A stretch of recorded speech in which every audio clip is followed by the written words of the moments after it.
I like just writing a circle. All right. How are we doing? Are we ready to move on? Good to go. Okay. Are you feeling relieved that this is how hard it is? Okay. Well, it's gonna get harder. It's not going to get too much harder, honestly. Like, using these formulas, the hard part about this chapter, hey, stop talking over me. The hard part of this chapter is the proofs, which you've already kind of been through. And the other hard part about this chapter is going to be deciding when to use what formula. And right now we're creating 6 more formulas to add to our unit circle. Okay. All right. I need somebody who is willing to, for a prize, explain this whole problem to me. Hands up. One person. Well, when we see this, that just means like no matter what, like in the top one, it's minus one. Hands up. Emma, you changed your mind? 1, 2, 3, 4, 5, 6. If it's 1 or 2 or 6. okay, we're good to go. Okay, so I just kind of rewrote it as cosine of pi over 2 times cosine of a plus sine of pi over 2 and then times sine of a.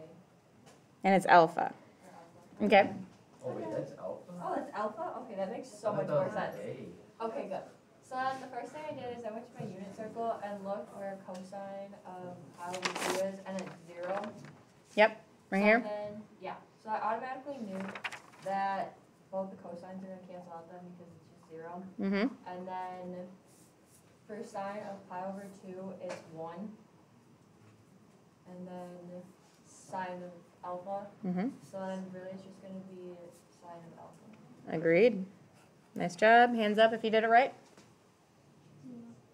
Beautiful. What went wrong with you guys? Oh, you're fine. Okay.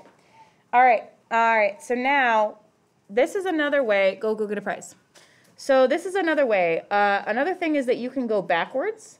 So do you guys see that this looks like, I've got cosine, cosine plus sine, sine. That looks like the right side of the formula. Yeah. Okay. What would A be? The next one? 2 theta. 2 theta. All right, I'm going to write down A is 2 theta. Is it theta or Theta. theta? Th. Like the. TH. THETA. And B is just regular theta. So if I'm going to go backwards, this is the right side. So now I'm going to write out the left side instead. I'm going to write the cosine of A minus B, but I know that A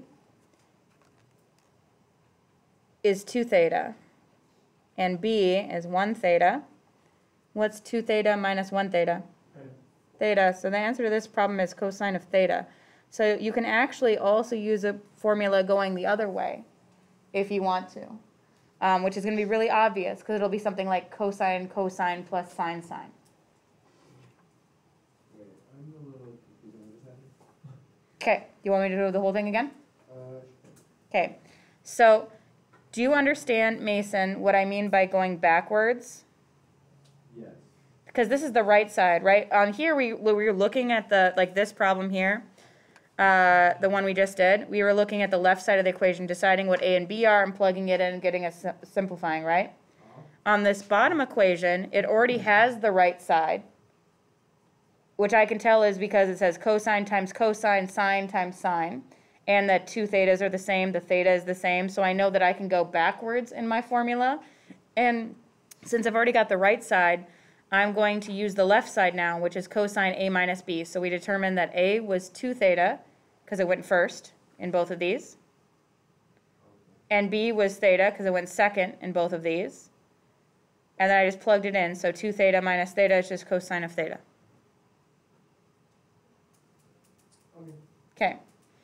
Now, we're actually going to, this is all theoretical, right? I mean, right here, I'm sure you guys are all doing this, and you're like, yeah, I understand what we're doing. Do you understand what you're doing or why you're doing it?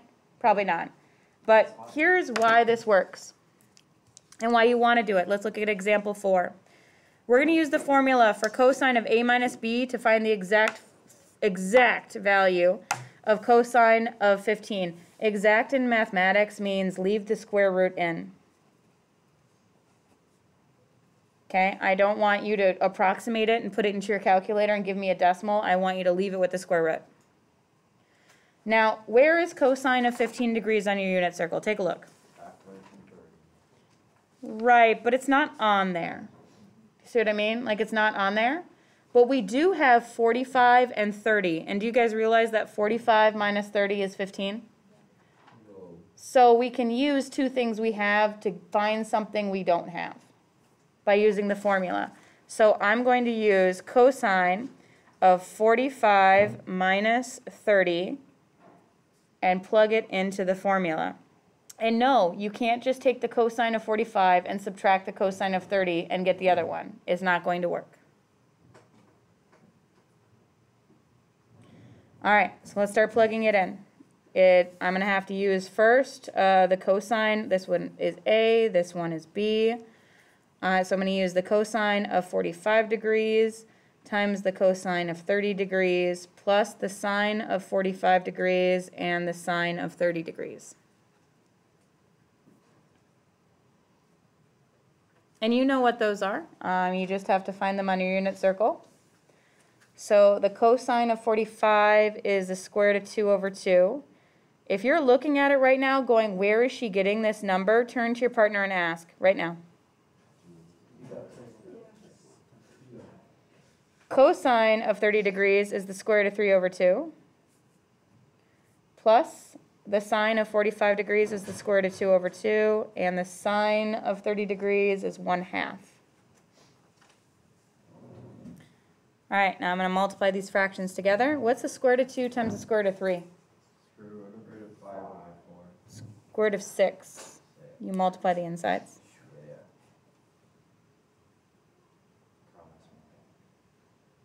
Which you could figure out by this. Hey, everybody look up. The square root of 4 times the square root of 9. There, those are ones that we definitely know, right? What's the square root of 4? 2. What's the square root of 9? 3. So this is 2 times 3, which is 6. Do you see how 4 times 9 is 36? The square root of 36 is also 6. You multiply them. This is like a little tiny proof you'd be doing in your mind, making sure that you're right. Use easy examples. Over 4 plus, this one's the square root of 2 over 4. So your final answer, since they already have a common denominator, is the square root of 6 plus the square root of 2 all over 4. And you cannot put those together. Well, if you tried it, the square root of 4 plus the square root of 9, those are two things we know, right, Jackson? Yep. What's the square root of 4? 2. 2, and the square root of 9? 3. 3, so 2 plus 3 is 5, right? Okay. And if I take 4 plus 9, I get 13, Okay. and the square root of 13 is not 5. Okay. So that proves that that doesn't work. Okay, so always use easy examples to kind of prove yourself whether it works or not. And if you did this in your calculator, as Thomas just did, and you tried figuring out what a decimal would be, if you took the two cosines and subtracted those, they wouldn't equal that decimal. Okay? Got to use the formula. All right. Last page. We're almost there.